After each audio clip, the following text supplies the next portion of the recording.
ഇത് ഞാനൊന്ന് ചെക്ക് ചെയ്യട്ടെ. ഇത് സ്വർണ്ണമല്ല. സ്വർണ്ണമല്ലേ? ഡ്യൂപ്ലിക്കേറ്റാ. ഇതിന് എത്ര രൂപ കിട്ടും? 1 രൂപ പോലും കിട്ടത്തില്ല. എഴുന്നേക്ക് രണ്ടുപേരും എണീക്കാൻ. എന്ത് പറ്റി സാർ? എന്തിനാ ദേഷ്യപ്പെടുന്നത്? പറ്റിപ്പ് ടീമാണല്ലേ? എന്താ നിങ്ങൾ പറഞ്ഞ? പറ്റിപ്പ് ടീമോ? ഗോൾഡ് കവറിംഗ് ആഭരണങ്ങൾ നൽകി യഥാർത്ഥ സ്വർണം വാങ്ങി കടന്നു കളയാന്ന് വിചാരിച്ചല്ലേ? അവൻ തന്നെയത് ചെയ്തേ. കള്ളനാവൻ. വീട്ടിൽ വേറെ ആരും ഇങ്ങനെ ചെയ്യില്ല. സ്വർണ്ണാഭരണങ്ങൾ അമ്മയുടെ കയ്യിലല്ലേ ഉണ്ടായിരുന്നേ? അമ്മയല്ലേ സൂക്ഷിച്ചിരുന്നേ?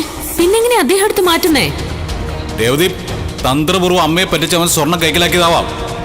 അച്ഛൻ ഇവിടുന്ന് പോകുന്നത് വരെ സ്വർണം മാറ്റിയ കാര്യം ആരും അറിയരുത്. നിങ്ങൾ ഏട്ടനോട് ചോദിക്കരുത്. എന്നോട് സത്യം ചെയ്യാ.